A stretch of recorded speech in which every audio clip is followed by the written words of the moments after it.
Dimanche 8 septembre 2024, Assemblée de Vosges. Dans cette chapelle pleine d'histoire, l'apôtre Félicien Rolachi reçoit les félicitations publiques de l'exécutif international pour sa réélection à la tête de l'église de Pentecôte en terre béninoise. Au nom de Dieu le Père, Dieu le Fils et Dieu le Saint-Esprit, au nom du Conseil exécutif national, au nom du Conseil général, au nom de toute l'Église de Pentecôte,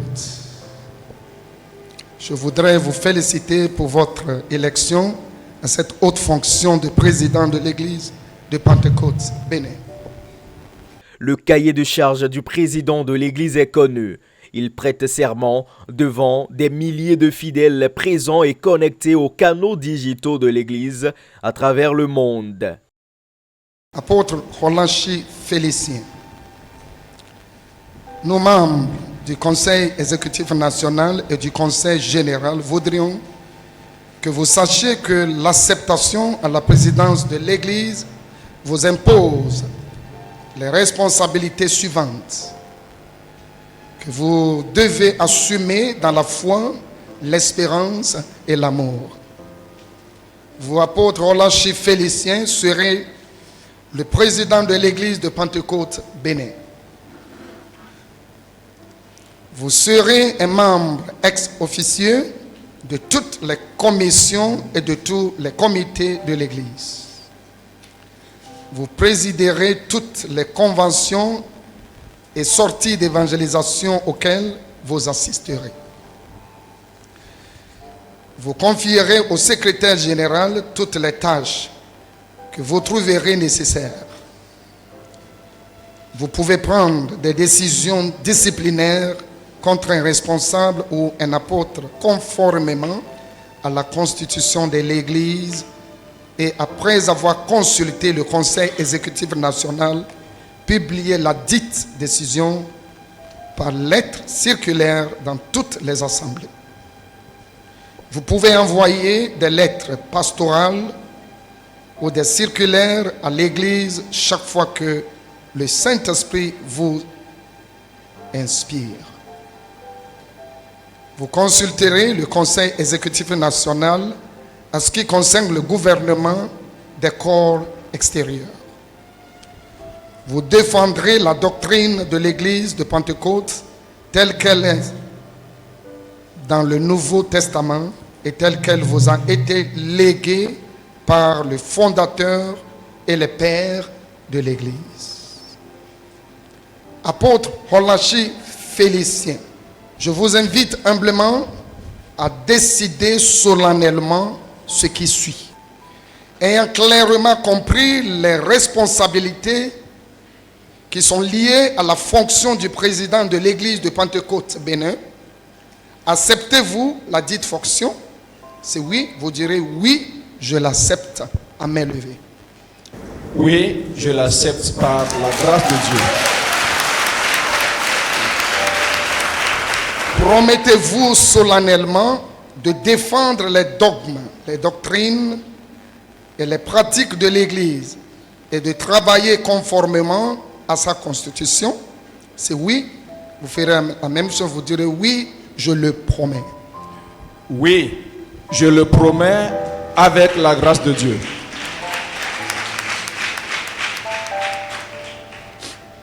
Promettez-vous d'assumer vos responsabilités vis-à-vis de Dieu, du Conseil exécutif national et de toute l'Église sans crainte, ni favoritisme, ni mauvaise intention, d'être juste, sans tenir compte du statut social, du genre et de l'arrière-plan culturel? Si oui, vous direz oui, je le promets. Oui, je le promets avec la grâce de Dieu. Nous vous présentons le nouveau président, apôtre Rolachi Félicien.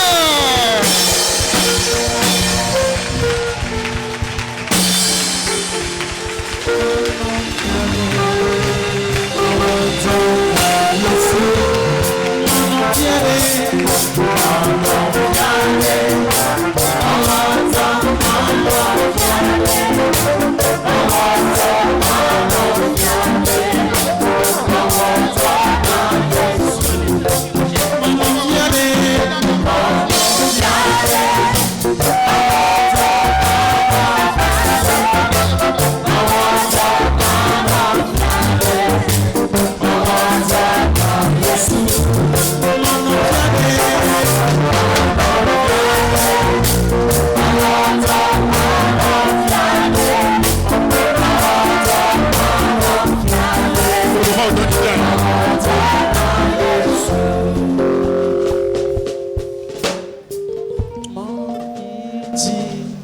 Gloire à Dieu.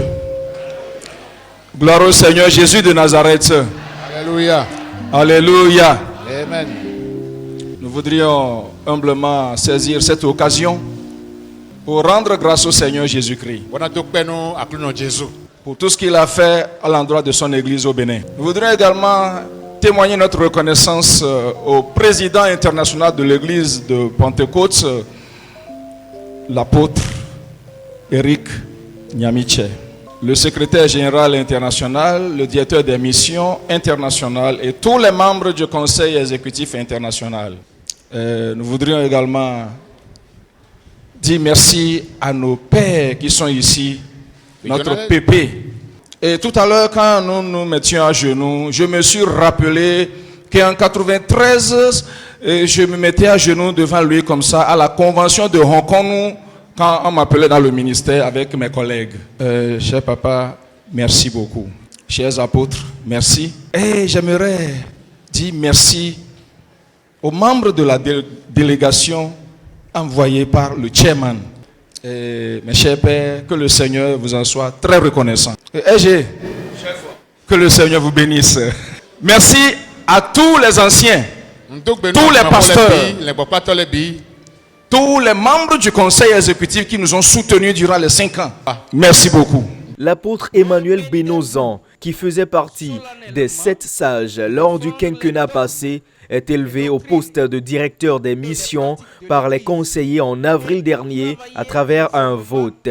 Il a publiquement promis un service conforme à la Bible et à la loi fondamentale de l'Église. Le Conseil exécutif national connaît l'entrée de 3 nouveaux membres.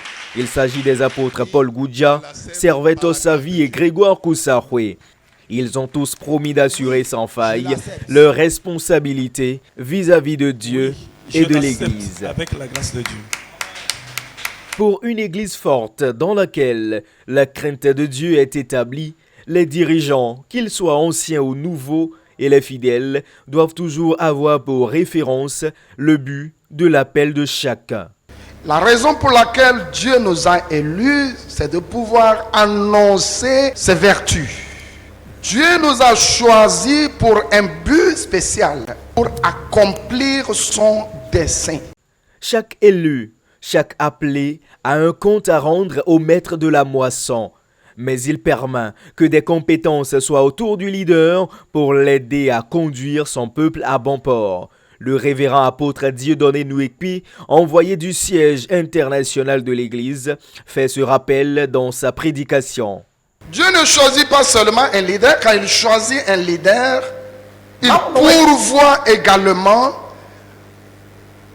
des supporters, des partisans compétents. Donc Moïse avait des soutiens pour l'aider dans son leadership. Et le succès du leader spirituel choisi par le Seigneur dépend toujours du type de personne qui l'entoure. Quand Dieu choisit un leader, il pourvoit également des supporters compétents. Le succès de ce leader choisi dépend de ceux-là ou bien des types de personnes qui l'entourent. Le culte d'investiture était riche en louanges, en chants et en actions de grâce. Les participants, toutes catégories confondues, ont élevé des chants vers le trône divin. Et ce n'est pas fini. C'est un nouveau mandat de 5 ans qui s'ouvre. Des défis attendent la nouvelle équipe. Et nous voudrons que, au cours de ce nouveau mandat qui vient de commencer aujourd'hui, que l'Église soit unifiée et que les choses puissent vraiment évoluer. Nous voulons qu'au cours de ce mandat, nous ayons également des méga-churches dans notre pays, le Bénin, et que l'accroissement numérique et financier soit aussi de vue. Voilà nos attentes pour les 5 ans que le président, le révérend apôtre Roulachi Félicien, vient de commencer. Ce sont nos attentes. Les attentes sont grandes, mais tout est possible avec la grâce du Seigneur. Je place ce second mandat sous le signe de la grande grâce de Dieu. Parce que sans le Seigneur, nous ne pouvons rien faire. C'est pourquoi je me confie à lui, je confie mes collaborateurs à lui, je confie toute l'Église au Seigneur afin que sa grâce nous accompagne durant ce second mandat. Nous avons les locaux de notre direction nationale que, par la grâce de Dieu, dans un temps record, nous allons réfectionner ces locaux-là et construire de nouveaux bureaux en haut et changer le visage de la maison. Nous avons un projet de travailler et de faire sortir les régionaux, les résidences régionales de la location. Et si possible, par la grâce du Seigneur, aider également les pasteurs de district à quitter la location et rester dans la maison de l'Église. Nous avons beaucoup d'autres choses à faire. Le Seigneur nous a donné assez de domaines dans le quinquennat passé et nous allons, par la grâce du Seigneur, mettre ces domaines du moins en valeur. Les chantiers sur lesquels la nouvelle équipe va se pencher sont énormes et stratégiques. L'apôtre, le président, appelle également à l'unité. Et comme l'a dit le messager tout à l'heure, que le développement de l'Église, le succès du leader ne dépendra pas de lui seul, mais de tous ses collaborateurs, à partir des apôtres, des pasteurs, les officiers et tous les fidèles. Alors, je voudrais, dans un premier temps, remercier tout le monde pour le travail que nous avions abattu dans ce premier quinquennat et le second qui prend effet à partir de ce jour. Je nous invite tous à nous lever comme un seul homme, où que vous soyez. Je vous invite, chers apôtres, chers pasteurs, chers officiers et chers membres de l'Église de Pentecôte, partout où vous êtes, je vous invite à ce qu'ensemble, nous nous levions comme un seul homme pour faire avancer l'œuvre du Seigneur, gagner des âmes, planter de nouvelles églises, créer des districts et pourquoi pas des régions. Féru des croisades de gain d'âme, l'apôtre Félicien Rolachi a été entre 2009 et 2018 responsable du ministère d'évangélisation. Il est appelé dans le ministère à plein temps en 1993. Cette année-là, l'apôtre Barabou lui avait imposé les mains. En 1996, il devient pasteur adjoint et sera titularisé en 98. 2004 sera l'année à laquelle il sera promu responsable régional. 10 ans plus tard, le serviteur de Dieu est appelé à l'apostolat. Le président de l'église de Pentecôte poursuit ses études universitaires au département de sociologie et anthropologie à l'université d'Abomey-Calavi. Précision. L'apôtre Félicien Rolachi est désormais docteur en administration de l'Église. L'autorité établie par Dieu est élevée au grade de docteur honoris causa à l'occasion de la célébration du 10e anniversaire d'existence de l'Institut biblique des disciples du Christ à Porto Novo le samedi 10 août 2024.